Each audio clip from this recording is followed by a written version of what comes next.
Hey guys, it's Licious Kid from ClimaxCombo and we're back with another Leaks of the Week. This week we're finishing the Symphogear GX booster. That did come out on the 20th last week, so if you do want to find the full list, I'm sure you can easily do so online. And we're also starting the Fate Stay Night Unlimited Blade Works Part 2 booster that is coming out on the 4th of December, so not much time for leaks for Fate Stay Night Unlimited Blade Works, and because of that, we are seeing a lot of double Rs this week. So if you are interested in Unlimited Blade Works Part 2 booster, then I think today is a very good week for the set. I do believe this is the second booster for Unlimited Blade Work, or for the Fate series this year. I think Unlimited Blade Works Part 1 came out, earlier this year, I think earlier this year, maybe. I would like to say quarter 1 of this year, but I'm not too sure. And I think that's pretty good because I do think Unlimited Blade Works Part 1 was a fairly solid booster. It added some cool cards, it added some cool flavor. It added a lot of flavor to like the Archer Rin deck, made it much more viable with a lot of good Archer Rin cards. I think that deck's pretty cool and interesting, and Rin's really cute. They also gave some cool cards for like Saber, Shiro. The 1/0 Shiro that combos the flare trigger is pretty nifty. They had the level 3 Musashi Saber. But then besides that, I don't think it was like that strong. It added some solid cards, but just not quite there yet. I don't really see it topping anything in JP. I'm hoping this booster does change that. I'm not too sure how the set is doing in English. I'd imagine it's doing okay. I'm honestly have no idea what's happening in the English meta, if there even really is a meta in English. Maybe I assume SAO is topping everything in English. So hopefully this new Unlimited Blade Works booster does bring Fate more up to par with the rest of the meta, because I really do like Fate as a series. I really like Saber a lot. So here's hoping that this new booster will improve the Fate series much more. And maybe next year, if I don't like any series, maybe I would buy Fate, because I really like the series. Like I said, I just never really had a chance to buy into it, because I don't really like buying a series that has like so many cards already into it. Like if I bought Fate, then I would have to search for all the old cards in the past, like from Hollow Axteria, from the original series, etc., etc. And I don't like really doing that. It's kind of a hassle. So maybe if this next set's really good, I might just even buy the set in English. Who knows? We'll see. But anyways, that's enough rambling, and why don't we get to it? So first off, we have this 2/1 uncommon Gungnir event. I'm sure if you guys are familiar with the Symphogear series, Gungnir is the event, or Symphogear is pretty much like an event change-based deck. The first series, or the first booster, was the focus of the first booster, where they use these events to change their level 2 characters into their respective level 3s. Hibiki has Gungnir, Chris has Ichival. I think this is her first one. I don't know if she had one in the past. Maria, I can't pronounce that, so I'm not going to. But I do know Tsubasa had Ame no Habakiri. So these are new versions of the events that do change level 2 level 2 of their respective characters to their level 3 counterparts. So I think that's really cool. It keeps the flavor of the old sets while giving them a new twist and perhaps a bit more viability. Anyway, so for Hibiki, she does have Gungnir. This one, I think, they all pretty much do the same thing, but I do think they are actually pretty good.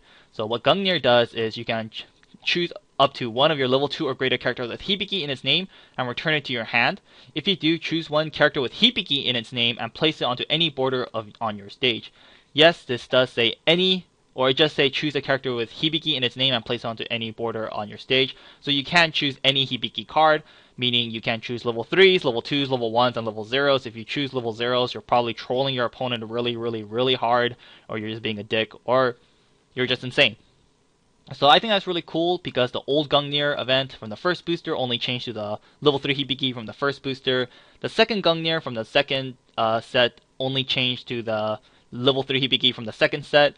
This Gungnir, however, you can change into any Hibiki card, and I think that's really cool. So you can you can use this for any Hibiki, of course. So you can change to the Hibiki from the first booster, the second booster, or even from the new third booster. And the new Hibiki from the third booster is actually fairly solid and can be quite annoying at level 3 for your opponent, because her climax combo is costless, giving all your characters like a huge power boost, etc., etc. So I think this new Gungnir event is actually really good. And of course, if you guys are not familiar with Symphogear, you do have to choose a level 2 or greater character with Hibiki in its name and return it to your hand. That's not too hard to accomplish because the set does have ways to give like +1 level to their characters.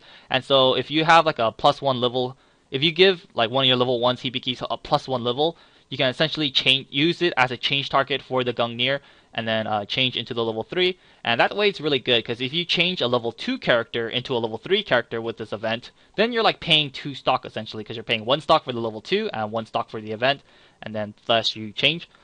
And that's not as good. So if you can change a costless character with this Gungnir event into a level 3, then that's really good because that way it's more stock efficient. And next week we're going to see, or later this week, we're going to see a really good card, this one, that does give +1 levels to its characters. And there are other cards in the past series that give characters +1 level. But so there's a lot of ways to give +1 level in the set.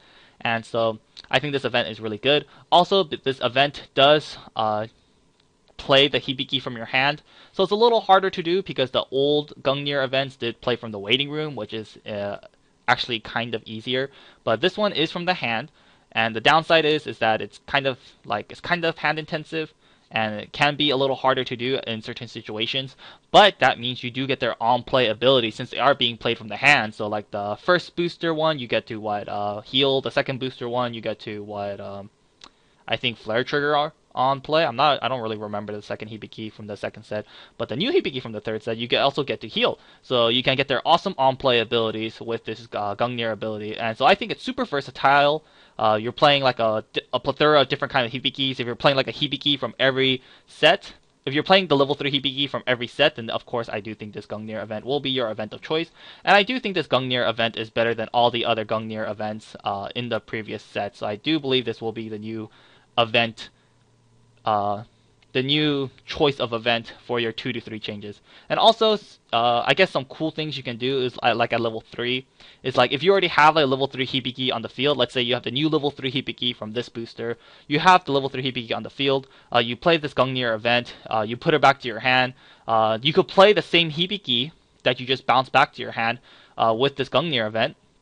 And then you get to heal again because you get to use this on play. So it's like you're paying 1 to get another heal off.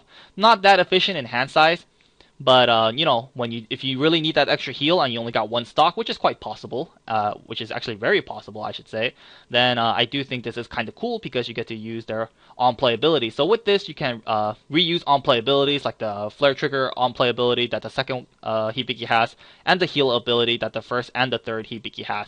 So overall, I think super versatile, and I think it's really awesome. I really like what they did with the Gungnir event, or I should say with all the events, because I think there's just so much more things you can do with these new events. And 2-1 Ichival red event is exactly the same as the Gungnir, however this one applies to Chris. So you can choose up to one of your level 2 or greater characters with Chris in its name, return it to your hand. If you do, choose a character with Chris in its name and place it onto any border on your stage. Same thing as I said with Gungnir. I do believe, I think all the same things I said with Gungnir applies to Ichival.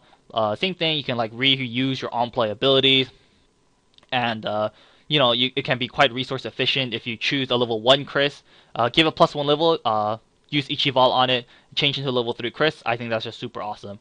Same thing. Exactly what I said. Gungnir applies to Ichival. Same thing with this one, I can't pronounce that. You may choose one of your level 2 or greater characters with Maria in its name and return it to your hand. If you do, choose a character in your hand with Maria in its name and place it onto any border on your stage. Maria, I do believe this is the first one for Maria. If I'm wrong, please do correct me, but I think this is the first one for her. If it's not, I still think this is good, because like I said with Gungnir and Ichival, same thing, super versatile and super awesome. I think there's not that much level 3s for Maria. I think there's the one from the second booster that combo with the gate, and then there's the new one that came out this booster, that the one that burns on play. Kind of cool if you can constantly spam like Maria's on-play burn abilities with this event. So I think that's really cool as well. So overall, another fantastic event. And same thing with Ame no Habakiri 2-1 Ame no Habakiri. Choose one level 2 or greater Tsubasa in its name, or you return it to your hand. If you do, choose one character with Tsubasa in its name and place it onto any border on your stage. I'm not too sure if this one is going to be used, because I do think, because the level 3 Tsubasa in the new set, or should I say, yeah, the new set, the GX set that we talked about, I think about 2 weeks ago now, 1 week ago now. No, 2 weeks ago now. She can come out at level 2. fairly easily, and because of that, you don't really need Ame no Habakiri. And then there are the other level 3 Tsubasas from the old set, like the first booster and the second booster. They did have level 3 Tsubasas, but I think they're a bit outclassed by the new level 3s. Like, I think it's a bit outclassed by like the level 3 Maria, the level 3 Chris, and the new level 3 Hibiki. So I'm not too sure how necessary Ame no Habakiri is, because like I think if you're running level 3 Tsubasas, the only one you would be running now is the new Tsubasa from the new GX booster. And like I said, that one's really easy to come out. So not too sure how necessary this is. Maybe I could be wrong. Maybe the old Tsubasas will still be the level 3s of choice.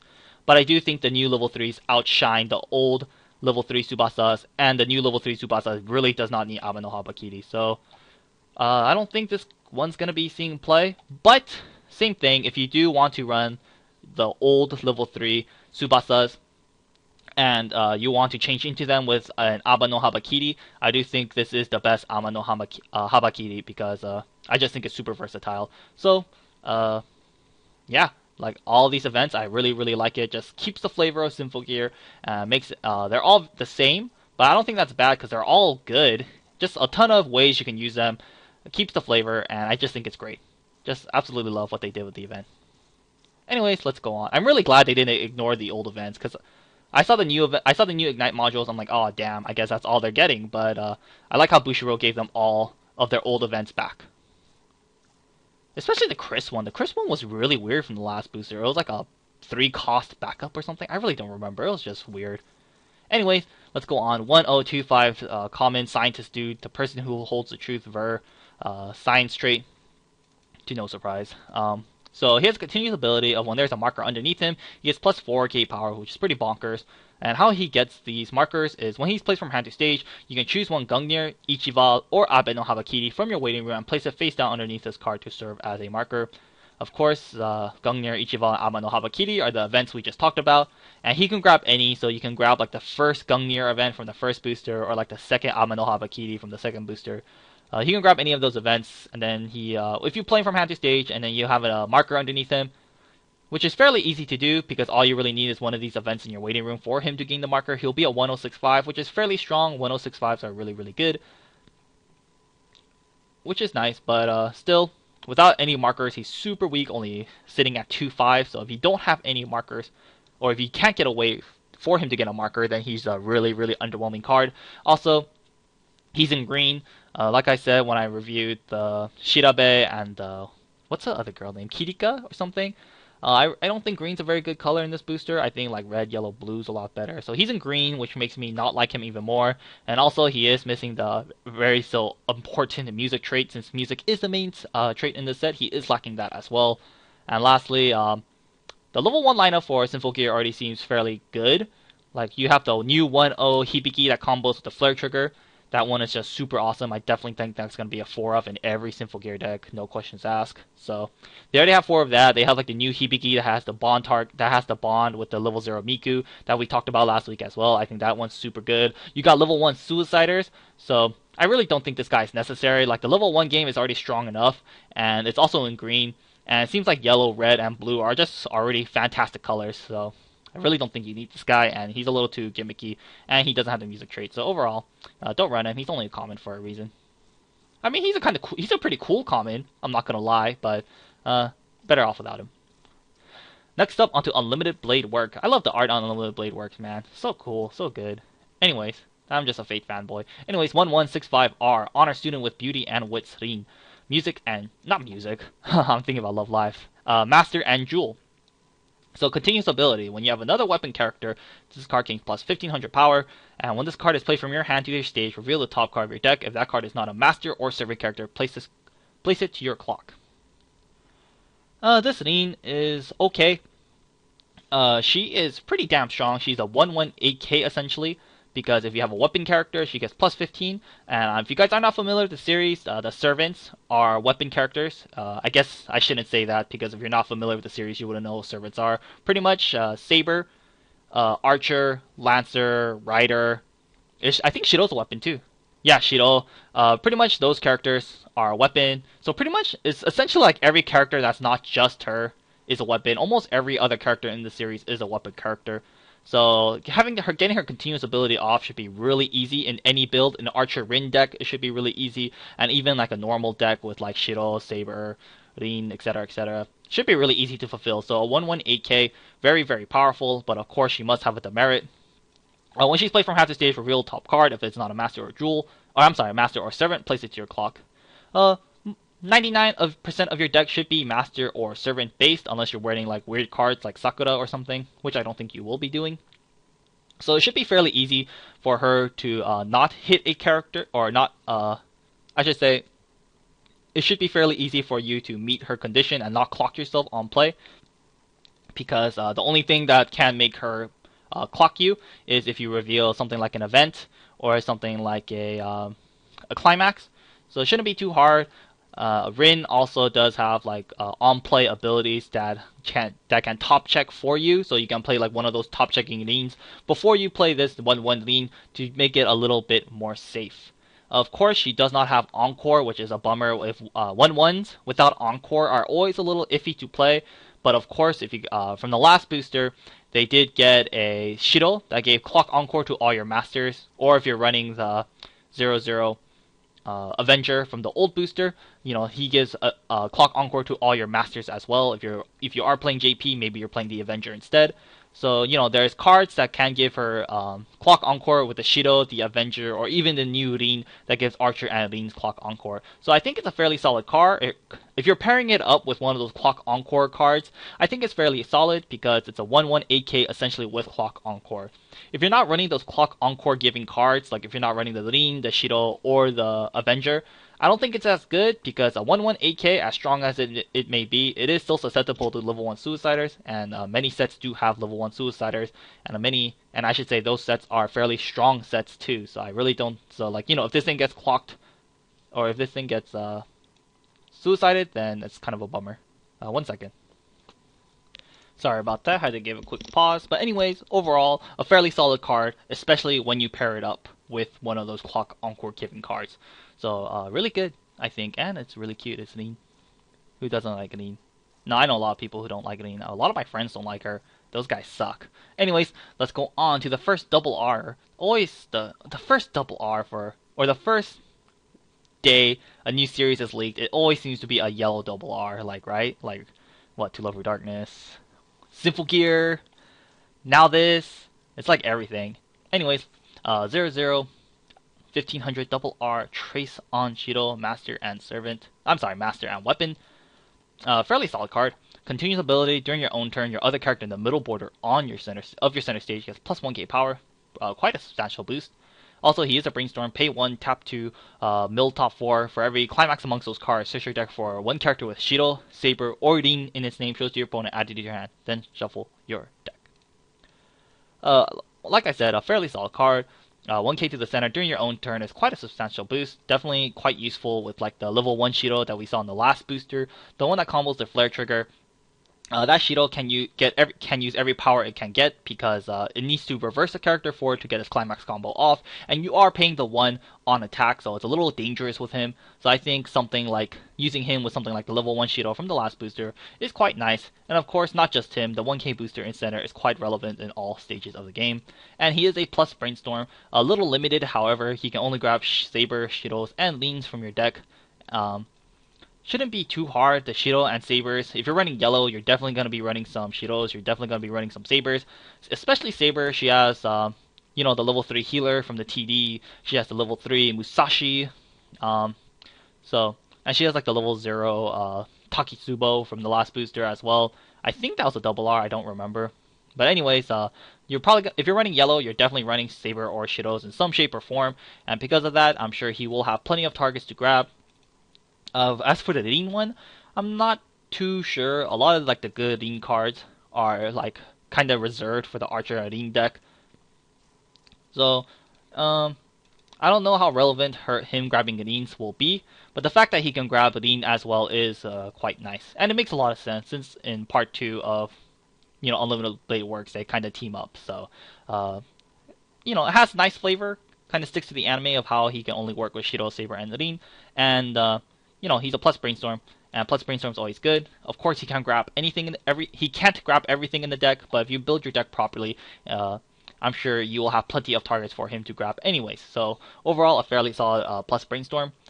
There's another plus Brainstorm in the last booster that we've seen, the level 0 Archer, the 0/0 Archer plus Brainstorm. He only grabs weapon characters from your waiting room, but that's also really good as well because the weapon characters are Saber, Shiro, and Archer himself. So, and he grabs from the waiting room. There's upsides and downsides from grabbing from waiting room, from deck, etc., etc. So there's already another really good plus Brainstorm in the set, and he grabs weapons, and the weapon, like, grabbing weapons is almost just as good as grabbing Saber, Shiro, and Leans. Weapons just can't grab Leans. And that's like the only non-weapon character I can think of that's like fairly good in this series. So I think it's just a mashup between the two if you want to run the Shiro. If you have like more Saber, Shiro, or Leans, or if you just like plus Brainstorm, or if you just like search Brainstorms better, this new Shiro is really good for you. If you like salvage Brainstorms, and if your deck has more weapon characters than like Shiro, Saber, or Leans, then the old Archer from the last booster I think is just as good. And I do believe the old Archer from the last booster is only tap himself, which does have some merits to it as well. So, and this one's a double R, so he might be expensive, So there's kind of a cheaper alternative in the last booster because I do believe that Archer was just an R.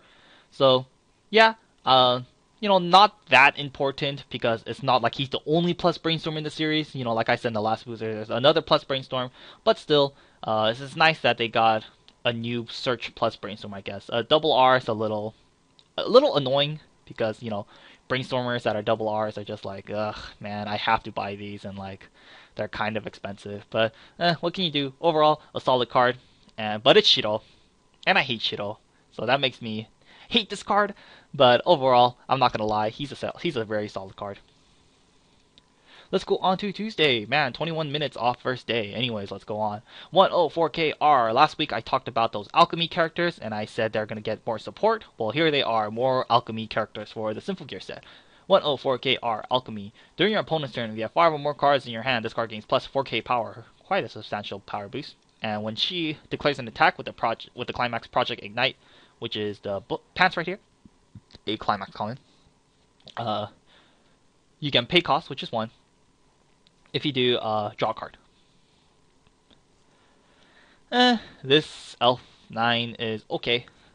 Very, very, very low power on your own turn. She's only a 4k, which is just super weak. The Climax is, I guess, kind of nice because, if you play the Climax, you'll be like a 5k before assist. You can attack, you can pay 1 and draw a card, which is okay. It's not the greatest. Climax combos that are costless and that plus you are of course way better, like the Hibiki from the Hibiki double R already in the set. But and during your opponent's turn, if you have 5 more cards in your hand, which shouldn't be too hard to accomplish just naturally from just like clocking, brainstorming, playing properly, not too hard to accomplish. But especially that she has a Climax combo that can potentially plus or break even. Shouldn't be too hard to fulfill her first condition. So a solid level 1, I guess, for the alchemy decks, and the alchemy decks don't have much of a choice anyway, so should be an okay addition to the alchemy decks. Right now the only alchemy Climax combos are the one with the gold bar and the pants. So 4 gold bars, 4 pants, already a fairly solid Climax lineup. Lots of plus triggers that get past anti-salvage, so not too shabby. Only Climax common too, so more power to the budgetness of the alchemy deck. Anyways, 116k uncommon, model number XMH_006 Lure Dadahim, alchemy and Dull. So when you have 2 or more other alchemy characters, this card gains plus 1k power, and she has Clock Encore. Solid card. We've seen cards like this time and time again. These 1/1s that have a condition to hit 7k power and they have Clock Encore, like the Umi from Love Live, this girl. Oh, crap, I can't think of any more, but I know there's a lot of cards like this. I do believe Nisekoi has this. Man, I can't think of anything else, and there's so many cards like this. Whatever, you guys know the deal. I'm sure you guys can't think of more than me. But anyways, solid card. 1/1, 1/1 7k Clock Encore. It's a solid card on its own, and like I said, the alchemy deck doesn't have much going for it, so this should be a pretty nice addition to the Alchemy deck. Man, I just realized the Alchemy deck is quad color, huh? Blue, yellow, green. Right, blue, yellow, green, red. Oh man, I just realized Alchemy deck is quad color. Sheesh. That's kind of annoying. Anyways, 216K, model number XMH008, Fyra, Suf, whatever. Alchemy and Doll. Continuous ability of all your Alchemy characters getting plus 1k power. And auto, when this card is played from hand to stage, you have 4 more other Alchemy characters, gain a blind stock. Not too bad. We haven't seen a solid like level 2 assist for the Alchemy characters. So this one is definitely gonna fit the deal. A 1k global for your Alchemy character is very, very nice, especially because like level assists are really good if your level 2 game and your level 3 game is like, you know, level, or I should say if your level 2 game is like level 3 based, something like the level 3 Kosaki that comes out of level 2, greatly benefits from a level assist. But if your level 2 game is mainly composed of like level 1s and level 1s, like old SAO, like pre-extra booster SAO, then a 1k global is better because it makes your level 1s that much stronger. So there's only one level 3 for the Alchemy deck, so I think them gaining a 1k global is better because at level 3, your level 1s are still going to be sticking around and your level 2s are going to be sticking around because you don't have much better options. So this being a 1k global I think is quite nice. And also you get a blind stock, which is okay because you know, why not? Why not gain more blind stock? So kind of sucks because the blind stock's a little dangerous. But of course, after you play her, you can just easily pay out the blind stock with something like playing the level 3 at level 2 that we saw last week. So should be a solid addition. Next up, 105k common Micha, Jawkins, Alchemy and Doll. If you have 2 more Alchemy characters, it's getting plus 1k power. 106k, fairly solid, and the conditions are very easy to fulfill. And it's only a common and it's an Alchemy. And it's an Alchemy trait, fairly solid for your Alchemy decks. Next up, 112k common, Gadea, Tuman, Alchemy and Doll. It's an assist, so all your characters from this card gains power plus X, where X is the number of characters with assists you have multiplied by 500. And then she has another effect of you can pay. It's an auto act ability, so you can pay 2, rest this card, and then heal 1 damage. A pretty nifty card. It is an assist, which is kind of a bummer because it doesn't synergize with the 2-1 because the 2-1 is not an assist. Globals, I'm sure you guys do know by now, globals are not considered an assist, so that's why these assists kind of suck ass because they don't synergize with globals. Just kind of lame. But what can you do? If you have 2 of these in the back, then these do become 1k in front assists, which are quite powerful. And also her act ability is actually kind of strong. You can pay 2 and place her to rest and heal 1 card. Pretty damn good. You can use this as early as level 1 if you have like a plethora of stock. Then you can essentially just like pay 2, rest her, heal, and you know if you're and if you keep healing with like the level, if you keep healing with this 1-1, and if you keep healing with like the level 3 that could come out at level 1, that we talked about last week, you can live for quite some time. And I think this is a really good addition to the Alchemy deck because the Alchemy deck only has one boss monster. It has one boss monster. It's the level 3 we talked about last week. And so since the deck only has one boss monster, you know, you can have all the stock in the world, but if you only have one boss monster, sooner or later you're gonna run out of that one boss monster, and that one boss monster only costs 1 stock. And so you might have all this stock. And if you have nothing to do, like having a lot of stock is great, but you know you do want to use the stock for something at least. And you can use her. If you have a ton of stock, you can just like pay 2, tap, heal, and then like if you have 2 of these, like pay 4, tap 2, heal. Like that's just super. I think that's really good. So I think this is a great addition to the Alchemy deck. Gives them like a sink to dump their stock in, and you get some pretty decent benefits out of it. You get to heal. So overall, I think it's a really solid addition. I just wish it was like a 500 global or something. Or, I don't know, anything but an assist, because it doesn't work with the 1k global. So maybe, like, people won't run the 1k global. That way you don't have to run, like, a quad-color deck. You could just run, like, a tricolor red, green, blue, red, yellow, blue deck. Like, blue for this, yellow for this, red, of course, for this, and the level 3. And then, you know, maybe, like, blue for the 1-1. So maybe you could run, like, a tricolor deck if you cut out the greens, because the greens we saw was the one that comboed the gold bar, and this one, and the alka noises. Those are fairly solid cards, but if you don't want to run like a quad color deck, I think you could get away with not running green. Just run like the red, or the red, the yellow, the blue, and instead of running the gold bar with the 2-1, maybe you could run like a stock 1 soul instead, because you could use that extra stock to, start healing.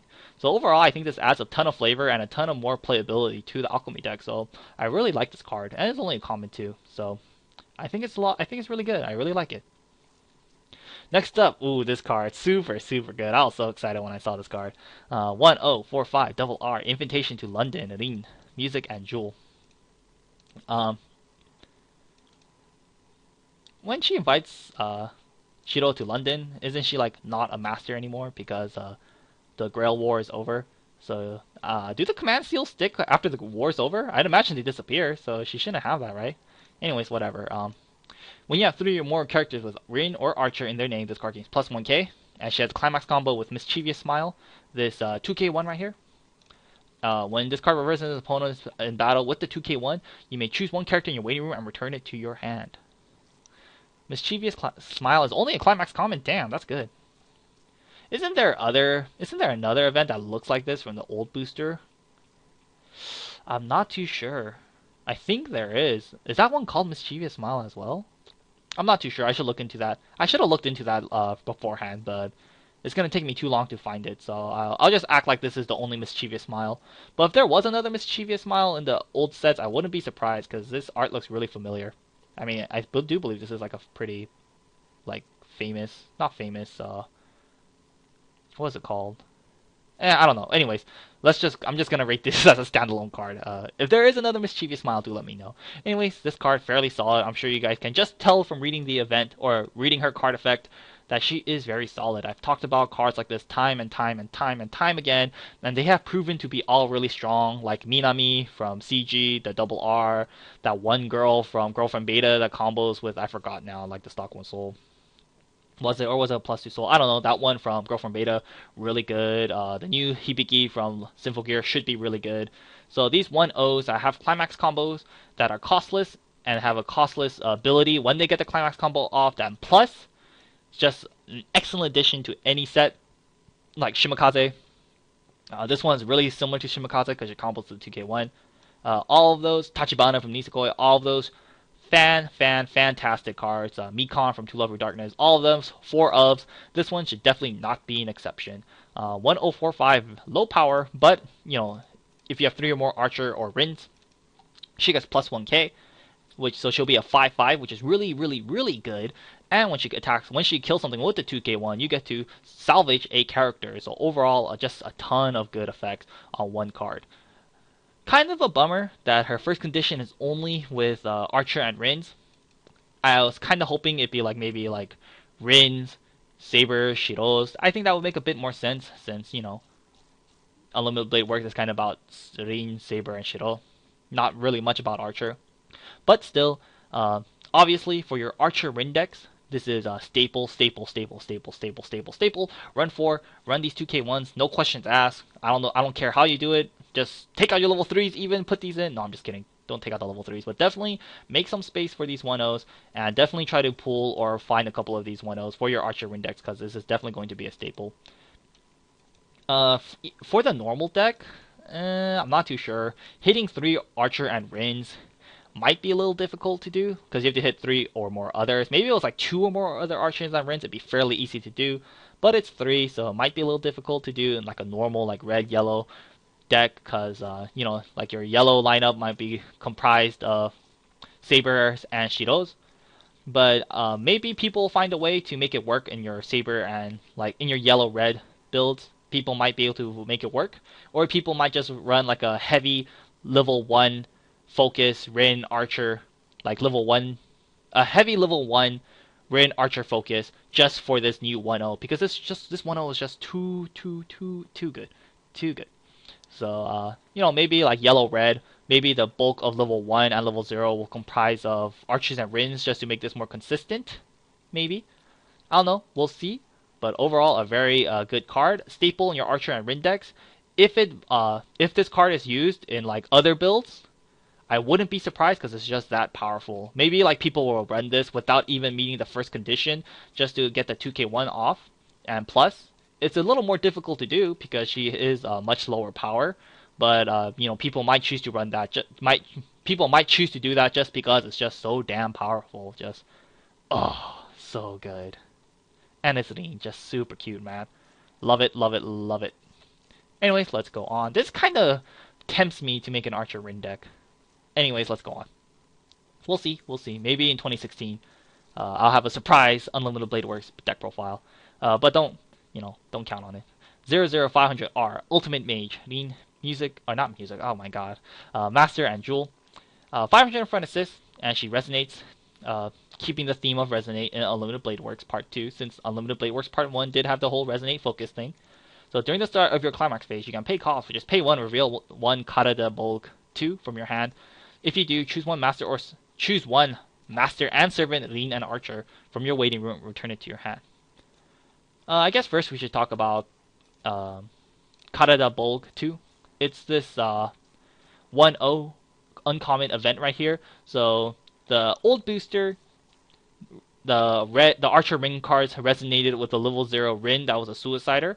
So I guess for the new booster, they're gonna keep the Resonate theme, but they're gonna use new cards to resonate with the new booster. So it seems like this booster, the red cards will resonate with Kata de Bolg 2. And Kata de Bolg 2 is not that bad of an event. It's a 1-0 uncommon. So you play this event, you look at top 4 cards of your deck, you choose up to 1 red character amongst them, show it to your opponent, add it to your hand, then discard the remaining amount to your rating room. We've seen events like this time and time again. This on-play check top 4 ability is like 100 times better on a level 0 character, like the level 0 Maki, the level 0 Rin, the Akatsuki, of course, the Azusa from from Idolmaster. So these and Haru from the Sweet Nisekoi. Really good on level 0s. On level 1 events, not as good, but definitely not the worst thing ever. So this event is not too shabby, and it's definitely playable. And because the Resonate card is playable, it makes the Resonate playstyle that much more playable. So she grabs a very specific card. It's called Master and Servant, Rin, and Archer from your waiting room. We haven't seen this card yet. I do believe we'll see it next week, so I'll talk about this more next week. But overall, it's a solid card. It's a 500 in front assist. You resonate and you grab the Master and Servant, Rin, and Archer from your waiting room. The Master and Servant, Rin, and Archer is a level 3 that we'll see next week. And because it's a level 3, I don't know how useful this is, because you have to do it during your Climax phase, and because of that, it's a little slow. And you have to keep Kata de Bolg 2 around in your hand, which isn't that hard, but you do have to do that. And if you really want to grab the Master and Servant, Rin, and Archer from your waiting room, you could just use the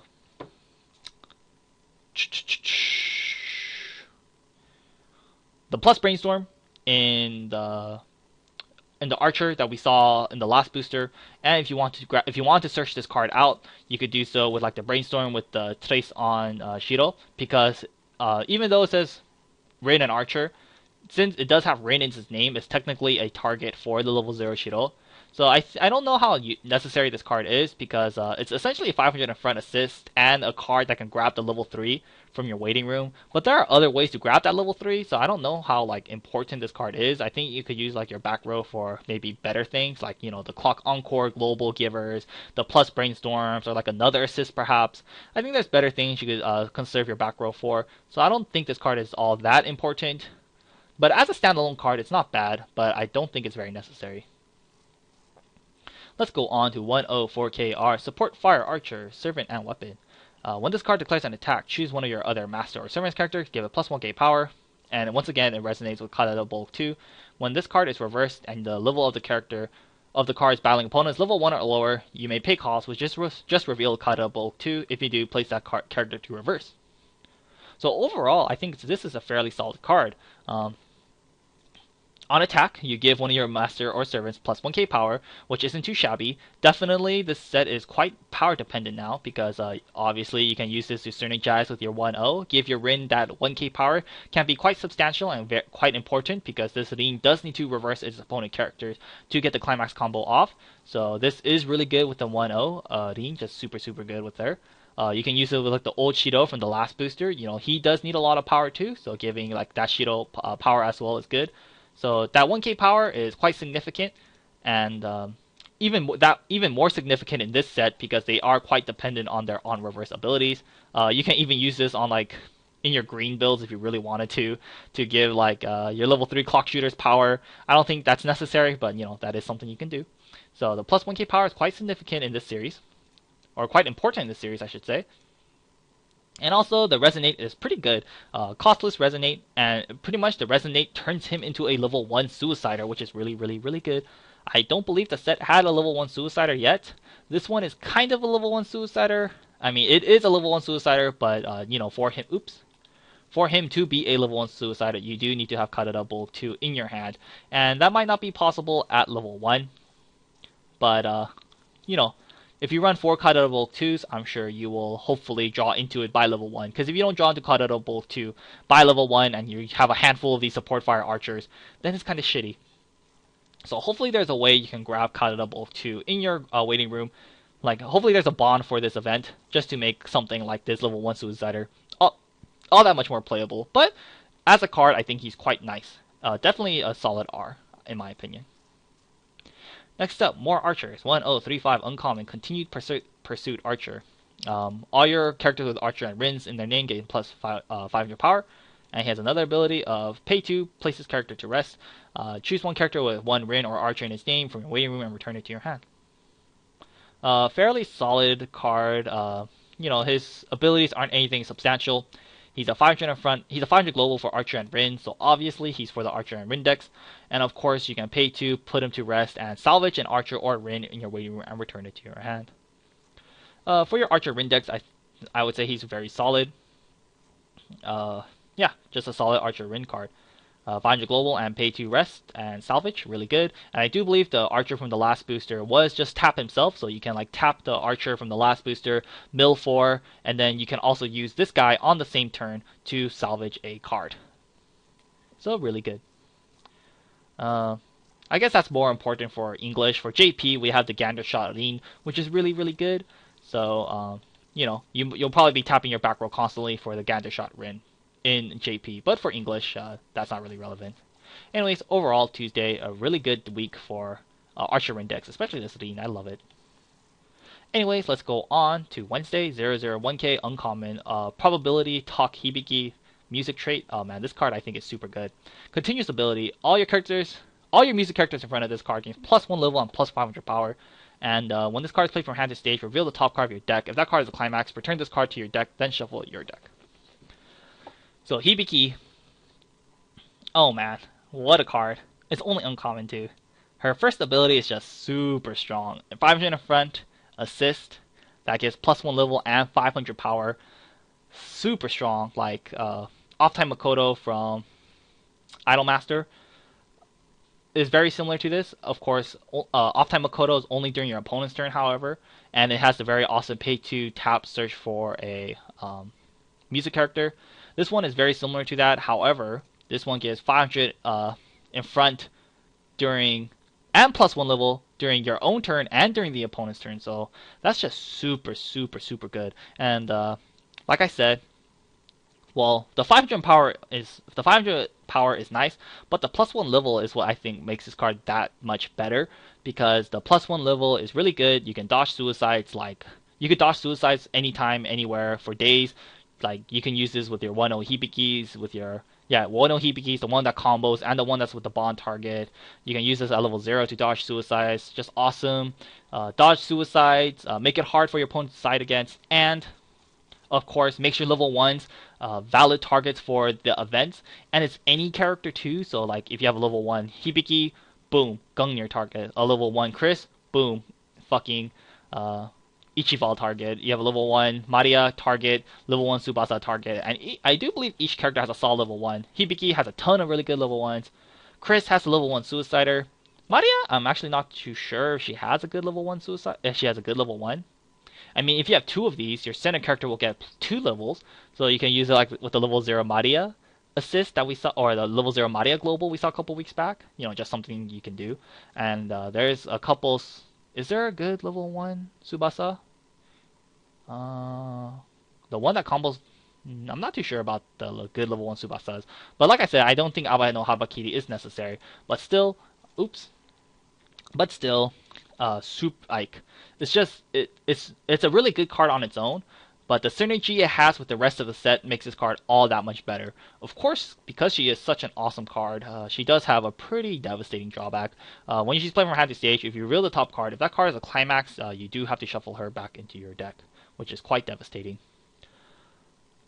So, of course, if you reveal a climax, that's really bad because you minus yourself for no reason, and she goes back to your deck, so she increases your chance of taking 1 damage all that much more. But if she does successfully land on the stage, that's just super, super good. Just like once she's on the stage, she'll probably stay on the stage for the rest of the game, unless your opponent uses like a wind trigger, and she is a valid wind trigger target to do it on because next time your opponent plays her, then she has a chance of killing herself.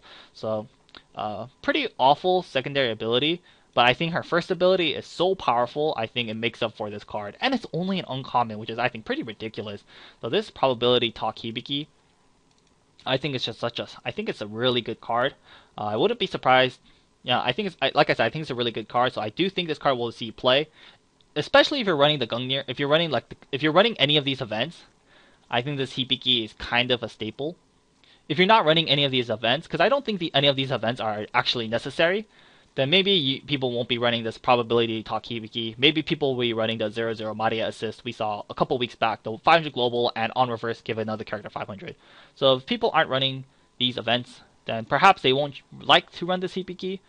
But even if I wasn't running this event, I think I would still be running the probability Talk Hibiki because it just makes your characters hard to side against, and it just makes them impervious to suicide. So I think this card is awesome and amazing. And it's only uncommon, so I really don't think you can complain. I definitely think this card does have potential, but if people choose not to run it, I guess I would be kind of surprised, but I can see why they wouldn't. So overall, a really solid card. Just makes the playability of all these events skyrocket, which I think is totally awesome. Anyways, more pretty good assist. 1-0 1500R Shuttle Rescue Mission Tsubasa Music and Weapon. So just like Hibiki, 500 in front assist for music characters and +1 level. So just like Hibiki, has a ton of utility and versatility in the set, and really good. And she's also a Brainstorm, however, so you can pay 1, tap 2, mill top 4. For every climax amongst those, draw a card. So this one is also really good. Kind of a toss-up between these two, honestly, because this one is a Brainstorm. However, this one's a level 0 assist. However, this one doesn't have a drawback, but this one does not have a drawback, while the level 0 does. However,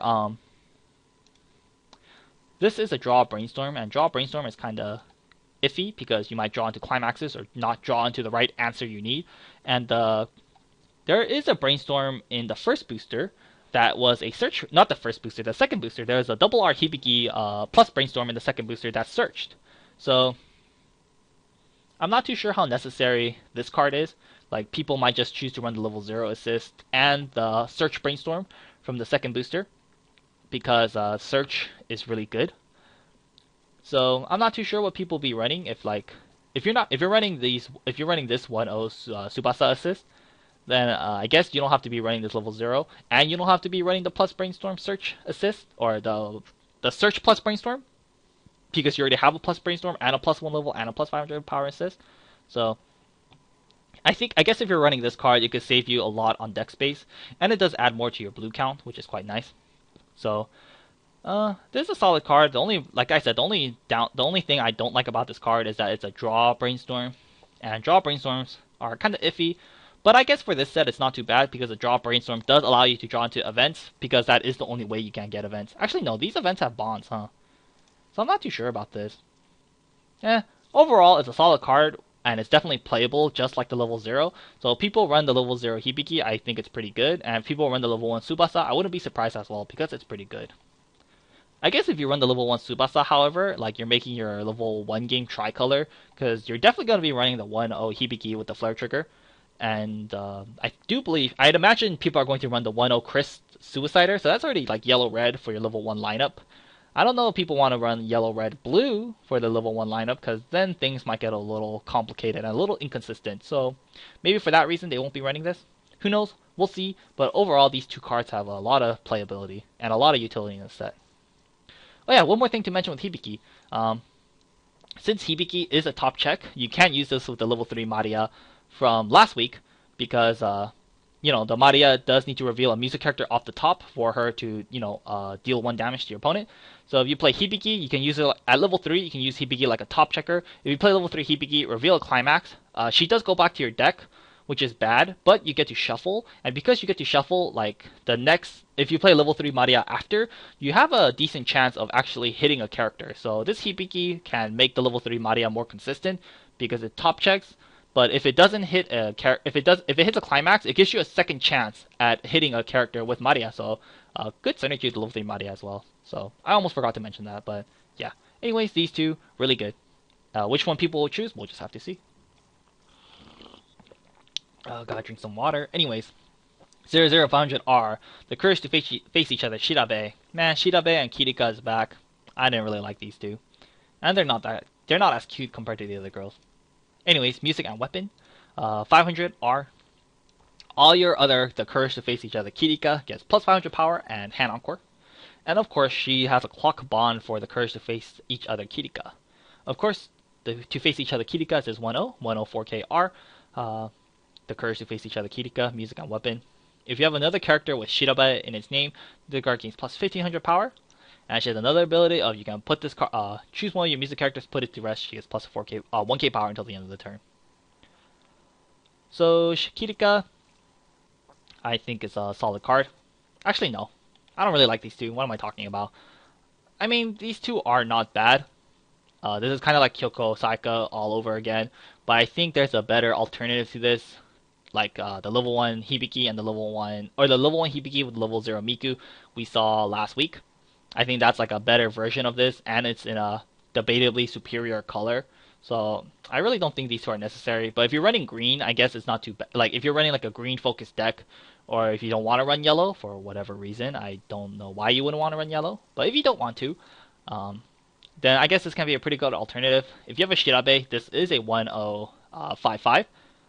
But if you have this girl on the field, she's a 106k with hand encore, which isn't too bad. And you can constantly bond for this Kirika. And so it can help you generate advantage and maintain field presence. So with the combination of these two, the hand encore from this and the clock encore to grab this, a pretty good way to maintain and gain advantage. And of course, Kirika is okay on offense because you can tap a music character to give her plus 1k. So if you have let's say you have two 500 assists, let's say you have a 500 assist in the back.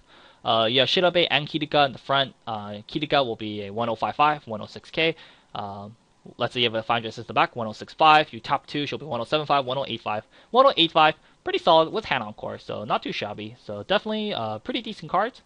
But like I said last week, I do think the 10 Hibiki with the 00 Miku is a better alternative. So I really don't think these two are necessary. But if you're running green and not running yellow, I guess these two can do a decent job. Anyways, let's go on to 104KR, Desire, Strength, Maria, Music, and Weapon. Continuous ability. For every other music character you control, this card gains plus 500 power. And she has a ability very similar to Kirika. Place one of your music characters to rest. This card gains plus 1k power until the end of the turn. Maria, fairly solid card. Music, weapon, so she has a music trait. With a full field before assist, she's a 106k. Yeah, a 106k, which is fairly solid.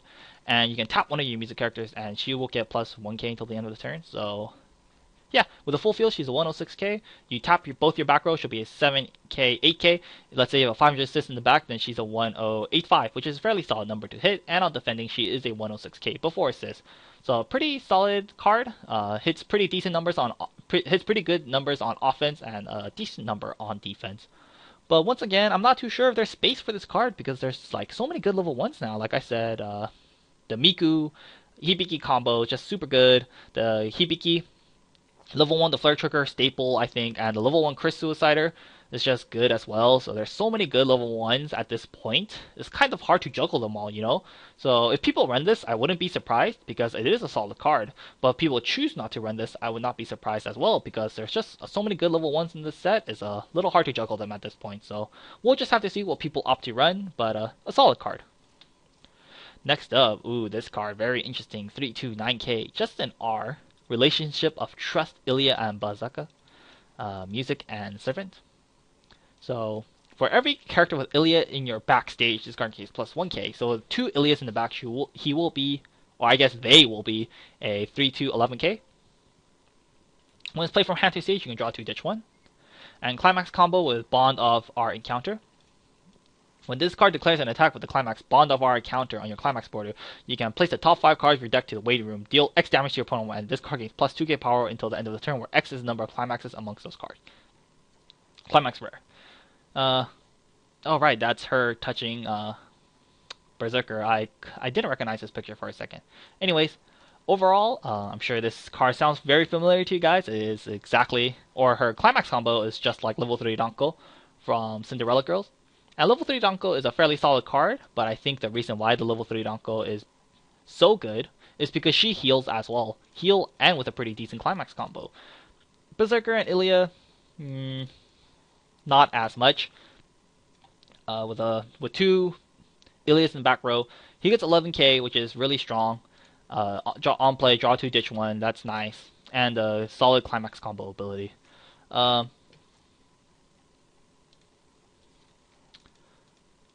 For blue, I guess this is a good addition because the only blue game ender they had in the past was the level 3 caster that we saw in the last booster, the one that can double attack by, I think, paying 4 and ditching 2. Fairly expensive. So the fact that blue also got another game ender that is not stock dependent for the Climax combo, I think it's a good addition. So like that way, if you use caster and Berserker on the same turn, it's kind of plausible because Ilya's and Berserker's Climax combo doesn't cost any stock, so I think that's quite nice. So blue getting another game ender is nice. For if you're running like an Ilya Berserker deck, then of course this is going to be staple because this is like the only boss monster for Ilya Berserker. So if you're running Ilya and Berserker, which I think some people do, because Ilya is pretty cute, then this is definitely going to be a staple. But if you like Ilya, why not just play Kaleidoscope Prisma or whatever it's called? Anyways, whatever. So yeah, Ilya and Berserker deck staple in your blue decks. If you're like mono blue deck, I guess this can work out because it's a fairly decent. It has the Ranko Climax combo, which is fairly good, and hits high power for your Ilya Berserker decks. So yeah, for blue, pretty nice addition, and for your Ilya and Berserker staple. But for the normal decks, I don't see this card happening. Like Unlimited or Fate already has a pretty decent game end. Like green has Clock Shooters, yellow has Musashi, red has like Archer and Lean. So Archer and Lean and Archer himself that has the Miki ability, and like the Lean that has the Chloe ability that burns for the gate. So plethora of game enders already in the set. So I don't think she's gonna work in your other colors. But for mono blue, or if you're running a blue heavy deck, definitely not too shabby. And if you're Ilya Berserker staple. Anyways, let's go on. More Ilyas. 1/0, 1k uncommon. Fighting the King, Ilya. Master Homunculus. When this card is played from hand to stage, you can pay cost, which is discard a card. If you do, search your deck for up to 1 Berserker. Choose 1 character with Berserker in its name, show it to your opponent, add it to your hand, then shuffle your deck. Has another ability of when this card is front attack, you may pay cost, which is 2. If you do, choose up to 1 Strong Will Berserker from your hand and place it onto the original border of this card as the defending character. I guess I'll go over Strong Willed Berserker first. 2/1, 7/5, uncommon. Silver and a weapon, of course. For every other character with Ilya in its name, in your backstage, this card gains plus 1k power. I guess we should go over Ilya first. Ilya, super weak power, but of course she's more of a utility card. And Ilya, she's not a fighter. She doesn't raise a finger in Unlimited Blade Works. Anyways, play from hand to stage, you discard a card. If you do, search a card for its Berserker, show it to your opponent, add it to hand, then shuffle your deck. Of course, because it grabs any Berserker, you can even grab the Berserker from the from Fate Zero. But I don't really think you'll be doing that. But just something to mention, you can grab the old Berserkers from the old set. And it's not too hard. You do break even because all you do is discard a card, and because you could discard any card, you could discard Climaxes, which is quite nice. So a decent utility card to grab Berserkers. And when she's front attack, you can pay 2. If you do, you get to cheat out the Strong Will Berserker, who's a level 2, and place it onto your stage as the defending character. And Strong Will Berserker, if you have 2 Ilyas in your back row, he's at 2/195, which is quite strong. A pretty strong level 2 on his own if you have 2 Ilyas in the back, because he's a 2/195, which is really cheap for a 2/1, or very high power for a 2/1. And at level 1, a 2/195 can be just super hard to deal with, if not like impossible for some series. So I guess for your Ilya Berserker decks, I guess this is a pretty not too shabby duo, because she can grab, like, you play her, you grab the Strong-Willed Berserker, or any Berserker for that matter. So her search ability has some pretty decent utility all stages of the game. And at level 1, her second ability can be quite scary because you just pay 2, and then, or when she's trying to attack, you pay 2 and play the level 2 Berserker from your hand onto where she was. So your opponent might be too reluctant to front attack her, because if they can't deal with Berserker, then they might choose not to front attack Ilya. And if that's the case, that's pretty good for you, because that way Ilya sticks around and can, help you maintain more advantage by siding for like siding or direct attacking for damage, or using a climax to side for damage. Of course, only problem is that Ilya is 1k, so if their opponent chooses to side Ilya, Ilya is probably going to have to side if your opponent has a full field, because she is only 1k. But there's pros and cons to it. So overall, for the Ilya Berserker deck, I think it's a pretty fun and not too shabby duo, and they're only uncommon, so yeah, I don't think you can complain. Next up, an Ilya that can be pretty good in the back row. This 2/1 5k uncommon Shadows of Legend Ilya, Master Homunculus. Your other Strong-Willed Berserkers, which is the 2/1 we talked about, gets plus 1k, and it's a level assist in front. So of course, you're gonna be using this level assist in your Ilya Berserker decks, because if you're not, because in the other colors there are better assist choices you can be running.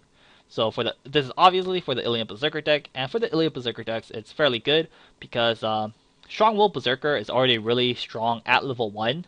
At level 2, he's fairly good. He's a 2/1/9/5 with 2 Ilyas in the back. But if you have this Ilya behind this Berserker, like let's say you have one Ilya behind this Berserker, he'll be 2/1/9/5, 10/5 because the level assist, 11/5 because of her ability. If you have 2 Ilyas in the back, he'll be a 2/1/12/5, which is absolutely ridiculous. Like, he can kill level 3s at level 2, no problem, and he can't be anti-changed. So this increases the playability of this Berserker all that much more. So overall, this duo was already pretty good, but now this trio is even all that much better. So definitely a solid addition. Never mind. I was gonna say something, but it's not necessary. Anyways, last card.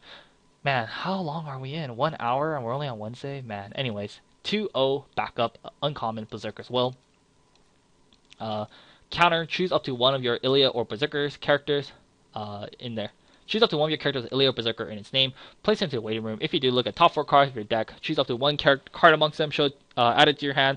Discard any remaining cards to your waiting room.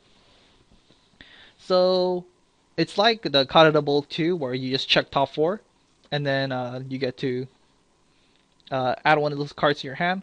Of course, the upside to this card is that you get to grab any card, so you can grab something like the pants, or the book to combo with Ilya and Berserker.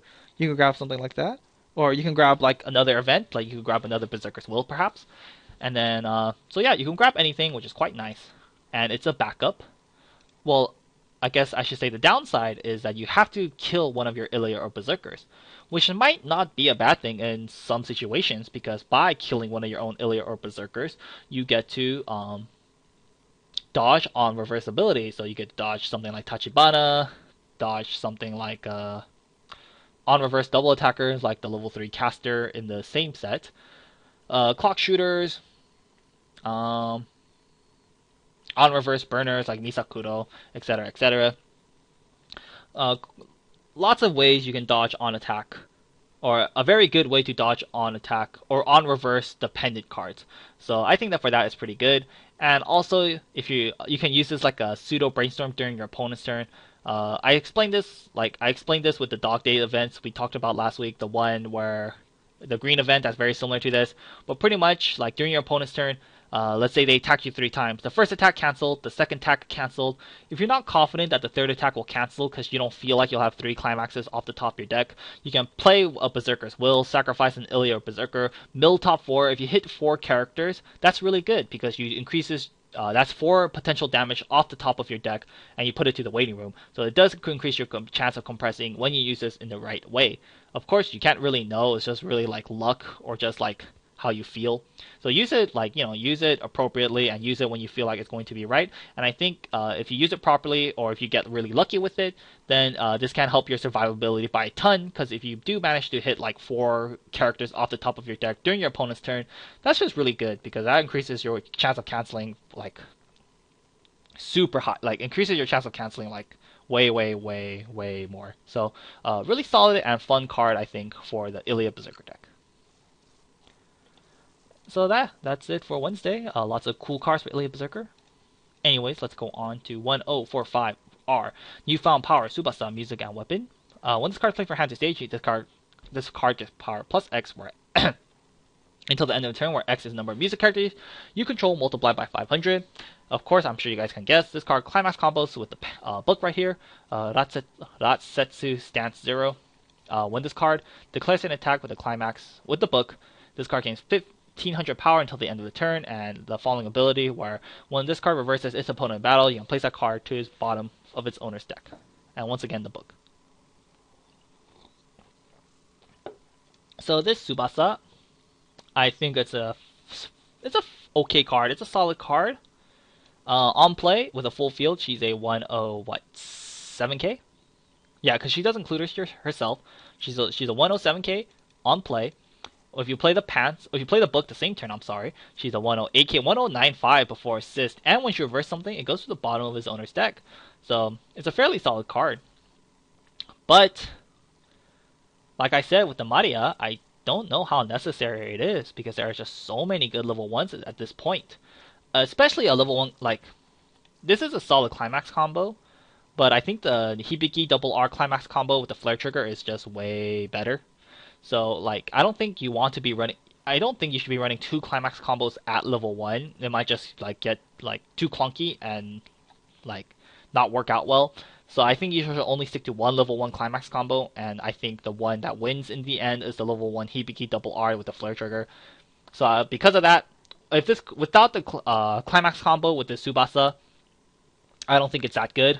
So this Tsubasa as a standalone card, I think it's solid, but because it's overshadowed by the 1-0 Hibiki, I don't think this card is going to be ran.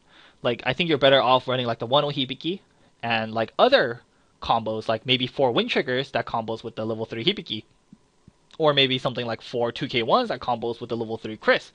So I think you're better off with something like that. So, like I said, a solid card, but, first world problems, they have better alternatives, so it's definitely a first world problem at this point. A shame. But if you're running like a mono blue, or a Tsubasa waifu deck, this is definitely a solid climax combo. Next up, more climax combos. 2175R, Newfound Power, Maria, Music and Weapon. If you have 3 or more music characters, the card gains plus 1K, so with 3 music characters, she's a 2185. Climax combo is Serenade, Cross, Plus. So when this card attacks with the gate, you can pay 1. If you do, choose 2 characters in your waiting room, return them to your hand, then discard a card, and this card gains plus 1K power until the end of the turn. So, and of course, this is a Climax Common Gate. A Climax Common Gate, how nice. Anyways, Maria,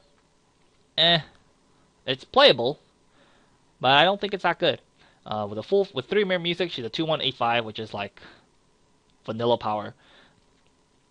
And her climax combo is okay. It breaks even, you attack, you pay 1. So if you have 6 cards in hand, you play the gate. So you have 5 cards in hand, you attack, you pay 1, you grab 2, so you're at 7, then you discard a card, then you're back at 6, so you do break even. She gets a respectable amount of power, I guess. She's 2185 right off the bat.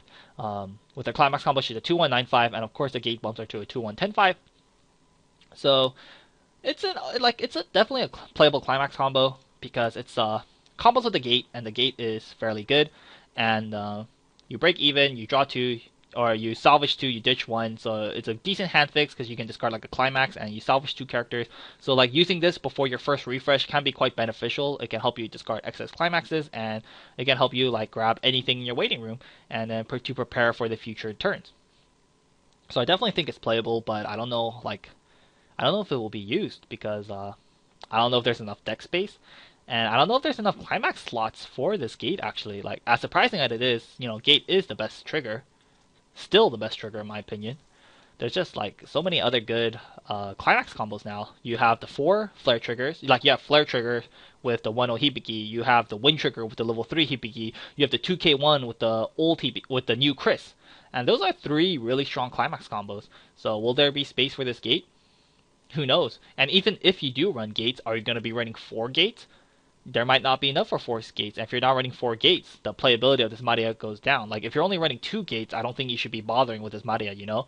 So Climax lineup's a little tight, and if you're not running any gates, it's an underwhelming card. And even if you are running 4 gates, maybe you could tech 1 or 2. So, you know, if you're running 4 gates, you could tech 1, but I don't know if people will be running 4 gates because the Climax, there's so many good Climax combos now.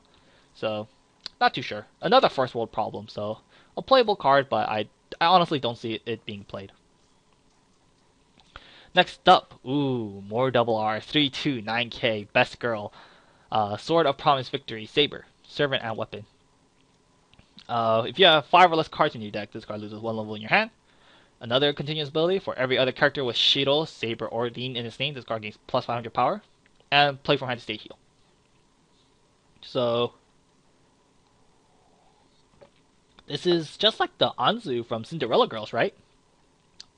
Yeah, I think so. This is just like the Anzu from Cinderella Girls. And Anzu is a fairly solid card. So this Saber, I don't think is going to be an exception. Level, or yellow, for Fate Stay Night, or for Fate, I should say, didn't have much of a level 2 game plan. Their level 2 game plan was like fairly weak. I don't really think they had a level 3 that could come out of level 2. Not that I can think of off the top of my head. So the fact that they got an early drop level 3 at level 2, I think it's most appreciated. And it's a fairly solid one. 5 or less cards, minus 1 level, so, you know, not the greatest conditions, but it's not that hard to accomplish. So, you can slap her down with a full field of Saber, Shiros, Ardines, which shouldn't be too hard to accomplish, especially if you're running yellow. This card gets, she gets 500 power, so with a full field, should be a 3-2 11k, and she heals on play, so not too shabby. She has 3... Just like I said with Anzu, she has 3 common effects. Like we've seen this effects time and time again, but that doesn't mean she's bad. That means, you know, she's a solid card. She's a good healer at level 3, and she's an early drop level 3 that comes out at level 2 for pretty easy conditions. The only gripe I have with this card, just like I did with the Anzu, if you guys remember what I said about Anzu from Siege from Cinderella Girls, you have to play her when you have 5 or less cards in your deck, so she does kill your compress by a pretty hard amount, because you play her, you pay the 2 stock, and you heal, so that's 3 cards that are going into your waiting room, and so that's 3 less compress for you when you do play this Saber. Not the end of the world, but I'm kind of like a... I don't know, I like to increase my compress, or how do I say this? How I play, I like to, like, if there's I try to increase my compress as much as possible. Yeah, that's how I'll say it. So I like to increase my compress as much as possible. And this Saber doesn't really allow me to do that. She just kind of kills your compress. So for me, personally, that kind of irks me. But, you know, it's really not that big of a deal. I'm just kind of anal. But overall, this is a very solid card. Comes out at level 2, can heal, and poses a pretty big threat. So a very, very, very, very, I think it's a very welcomed addition to Unlimited Blade Works and shit. This is definitely one step closer in the right. This is a card going to the right route to make Unlimited Blade, or to make the Fate series really good. So yeah, I like it, and it's Saber. 105k R Stalwart Strength Saber. This card is kind of weird. Servant and Weapon. So for every other character you control with Shiro, Saber, or Dean in its name, this card gets plus 500 power. So with a full field of Saber, Shiro, or Deans, she'll be a 107k. And when this card is reversed in battle, your opponent may place one character from your waiting room to the top of your deck. So, yeah, I mean, it's a very powerful card. With a full field, she's a 1075 before assist, which is pretty ridiculous. Right? A 1075. Am I doing the math right? No, she's a 107k. I'm sorry, I'm dumb. With a full field, she's a 107k, which is very powerful for a 1-0. But of course, her downside is when she dies, your opponent places one character from your waiting room to the top of your deck. So your opponent, when she gets reversed, your opponent guarantees 1 damage off the top of your deck. And they choose what it is. So like they can choose a really good card in your waiting room and then put it on top. And if it goes to your clock, it's just really hard to get that card back. So, really strong. However, I think the downside is just too much. The downside hurts too much. The downside is pretty bad at level 1. Like, it's not the end of the world at level 1, but it still kind of hurts. But at level 3, or level 2 and level 3, like level 2, this effect starts hurting a lot. Like, a lot, a lot, a lot. And at level 3, it's just way too devastating. You do not want to guarantee damage for your opponent at level 3, so... I guess it's kind of cool. They're trying to make like a really strong level 1-0, but the downside is just so high. I don't really see people playing this, so unfortunate. But what can you do? I don't recommend it. It's just the downside is just too much. Next up, we have 00500R Command Seal Summoning Shiro Master and Weapon. 500 front assist and an auto ability that should sound familiar. When you play Climax onto your Climax border, choose one of your characters. It gets plus 1k until the end of the turn.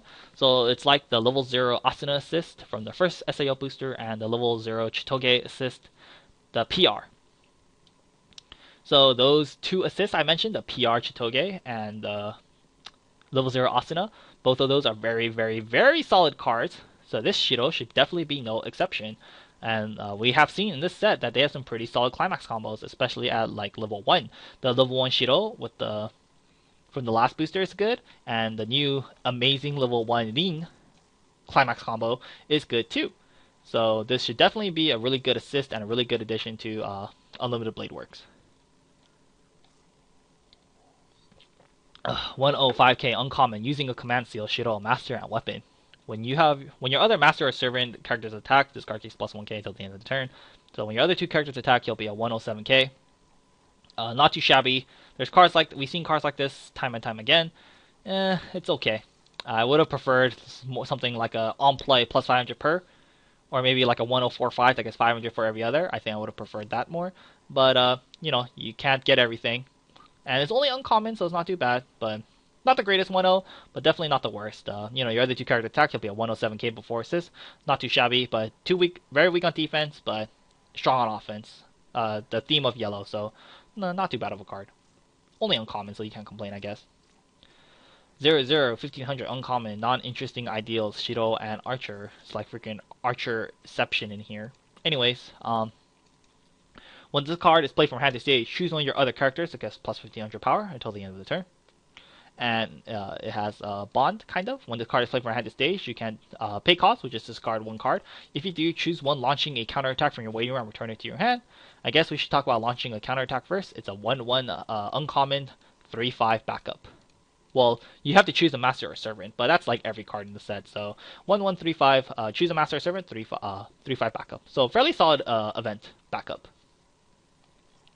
So this Shiro and Archer, not too shabby. It's a on play you give a character plus 1500 power, which is actually pretty relevant. Like I said, the prime target will probably be this level 0 or this level 1 Rin, but in later stages of the game, you can also give it to like a clock shooter or yeah, like a clock shooter. So pretty relevant. And the power is pretty big, and it has, if you're running a lot of these 1-1 events, which I wouldn't be surprised at if you were running, because it is a 1-1-3-5 backup.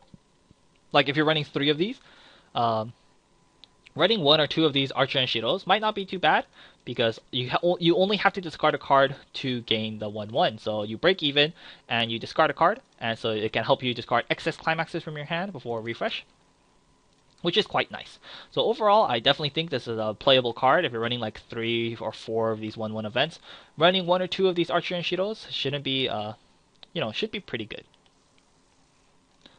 And lastly, onto the final day, more double Rs. This is the 4th double R this week. We saw Shiro, Rin, Saber. Yeah, the 4th double R this week, so we're already halfway done with the double Rs in this set.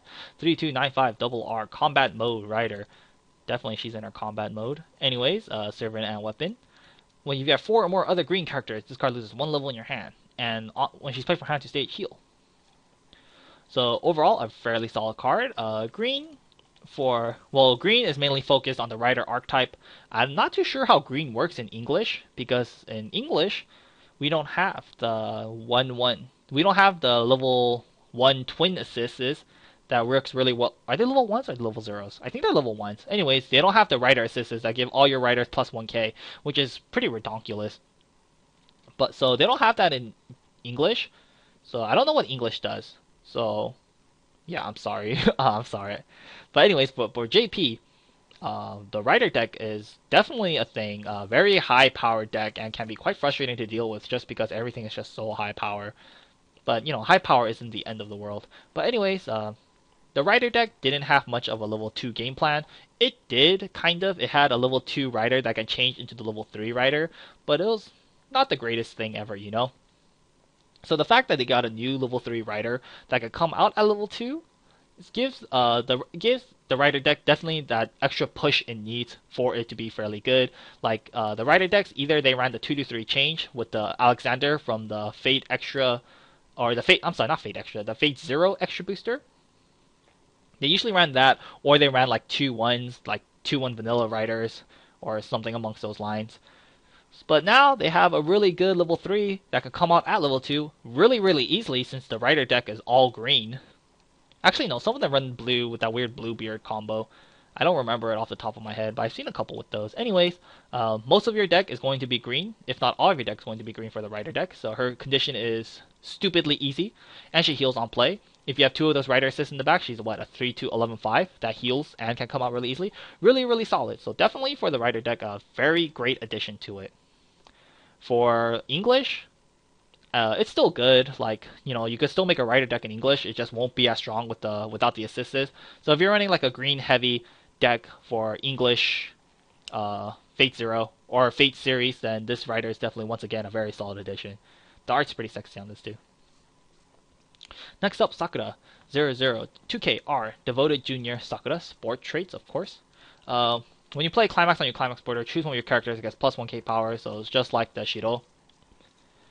And she's a Brainstorm. You can pay 1, tap 2, mill top 4 for every Climax amongst those. It's a clock Brainstorm, so choose one card in your clock, add it to your hand, and clock yourself 1 damage.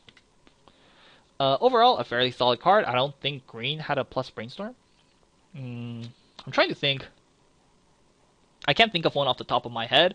Even if they did, I'm not like this. This Sakura is just really good because she is a plus Brainstorm, and she has a really awesome ability where when you play Climax, you give a character plus 1k power, which is really awesome.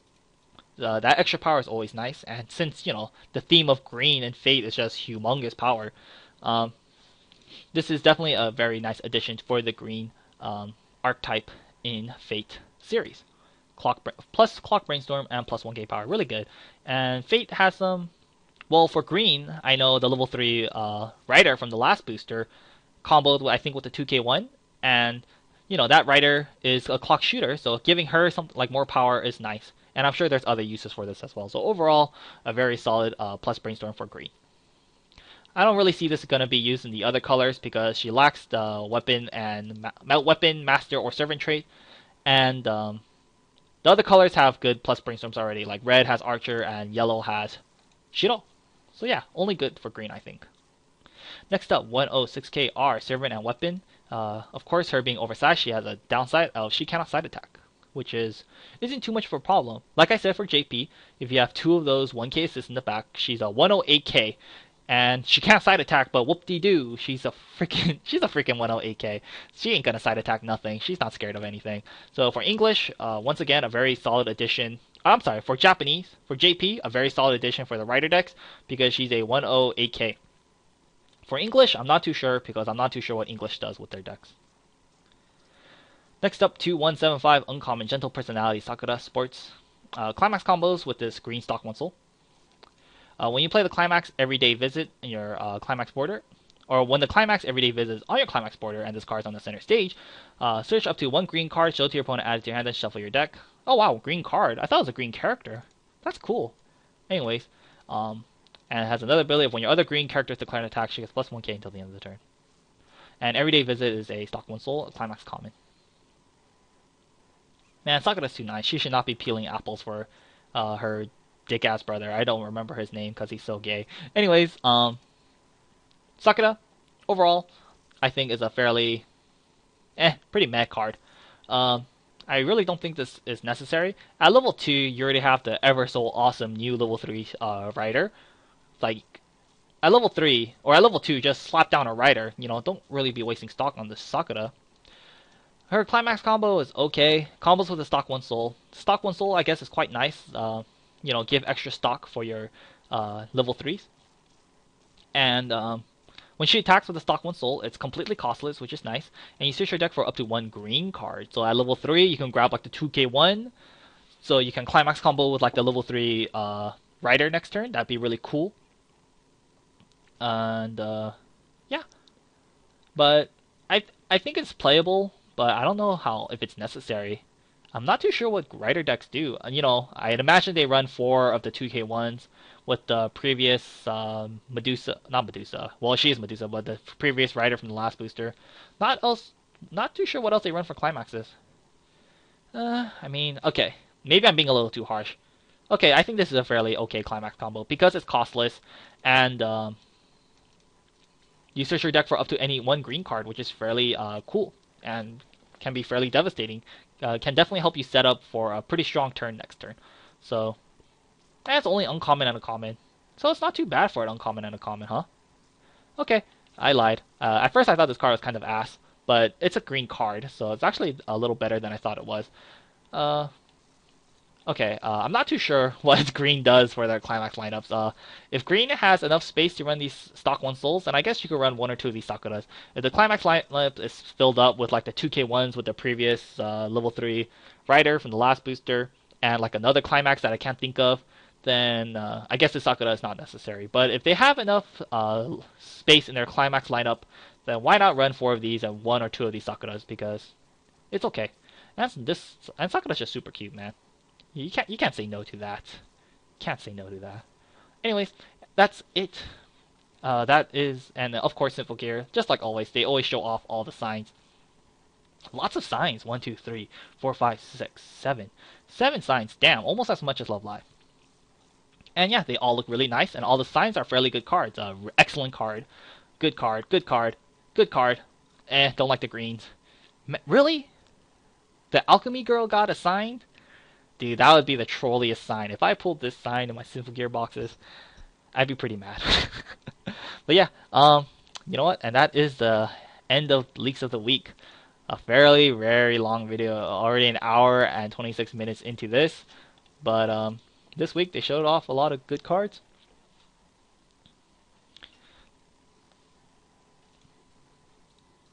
Sorry about that. Anyways, overall, long video. But a lot of good cards shown this week. Even though there's no double R's for Symphogear this week, they still showed off a ton of good and playable cards. And for Fate Stay Night, they just showed so many interesting and fairly good cards and a lot of double R's this week. So overall, I think this week was a very good week. But I guess just like always, a little recap. All these events, excellent, excellent, excellent. Love them. No good. Fairly good, decent. Level 1, just 1/1. Good Brainstorm. Decent alchemy card, I guess. Good 1/1. Pretty good 2/1. Good 1/0. Good 1/1. Excellent 1/1. Love this 1/1. The best 1/0. The best card this week. This 1/0 Odin. Good standalone card. I'm not too sure how necessary it is though. A good 1/0. I just hope Kadada 2 has like a bond target or a bond. I think that would make it a lot better. A decent 1/0 for your Archer Windex. 1/0. Kadada 2, a fairly decent event. A really good 0/0. I really like the 0/0. I really like this 1/02. Which one people choose, I don't know, but I think they're both playable. I don't like green, so I don't really like these two, and I think there's better options in the set. 1/0 Maria, solid card. 3/2 Berserker Ilya, good card for the Ilya Berserker deck, and they definitely seem to be pushing for an Ilya Berserker deck this time around. Of course, running this really good and seems pretty fun trio of cards, and a fairly good and not good, I would say a fairly unique and versatile event backup. A decent 1/0 climax, not decent, an above average 1/0 climax combo, but alas, overshadowed. I don't think this is necessary. This 2/1 with the gate. Really good Saber, just really good. Not so good Saber. Really good Shiro. Decent Shiro. An okay Archerception card with a really good 1/1 backup. Really good Rider card, definitely the right step to make the Rider deck all that much better. I really hope the Rider deck doesn't become better. It's just annoying playing against those ridiculously high-powered 1/1s and those 1/0s. and those level 3s that just clock shoot for days and you can't stop them. So annoying to deal with. But definitely not unbeatable. Really good Sakura. Really good rider. Really good, a decent Sakura. I actually like this ClimaxCombo, kind of. And all the signs. So overall, Symphogear, I think this is definitely a fairly decent booster for them. The last booster was kind of like a failure, to be honest. It was like, oh crap, a new chance for Symphogear to be good. And then the new booster came out, and no, Symphogear still never topped. So, unfortunate, but hopefully this time around, Symphogear hopefully will become better. You know, Symphogear now is very similar to the very so awesome and powerful Nisekoi. Of course, not exactly the same, and will it be as powerful as Nisekoi? I don't think so, even though they are pretty similar. I just don't think they are on the same level. Actually, maybe. No, I don't think they're on the same level.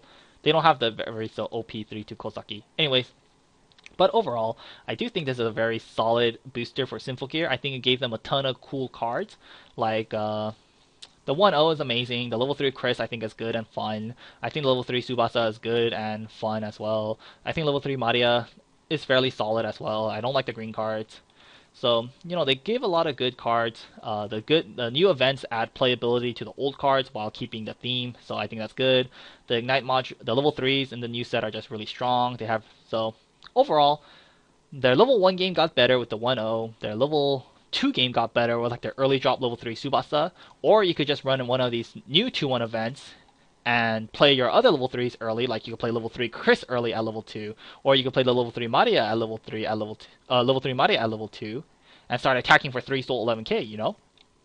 So the level 2 game got better with the level 3 Tsubasa, but it gave them more options with all these events, and the level 3 got better as a whole with like better game enders, with level 3 Chris, level 3 Hibiki, and level 3 Maria, so it got better game enders. And overall, I really do think this booster is really good for the new Symphogear set. Just every level, I think, has improved drastically from its predecessor. So I'm really excited to see where Symphogear will go. I don't think it will be a top tier set, sadly. But I definitely think it has potential, and I think it can give a couple sets a run for their money. So let me know what you guys think about the new Symphogear set, if you guys are still around. I know a couple of you guys watch all of Leaks of the Week, and I was quite surprised that that many people actually watch all of Leaks of the Week. I think it means a lot to me. I love all you guys for watching Leaks of the Week, or actually just subscribing to the channel. But knowing that a couple of you guys actually watch all of the Leaks of the Week, you know, it really keeps me motivated to do Leaks of the Week more. And it keeps me motivated doing these long videos, because I know there are a couple of you guys that appreciate it and actually watch all of it. So yeah, I guess I'll stop being chummy. But like I said, guys, let me know what you guys think about this new booster. Do you guys think it's good? Do you guys think it's bad? I kept you guys here long enough, and my throat is killing me. So I'll leave you at that. And until next time, guys.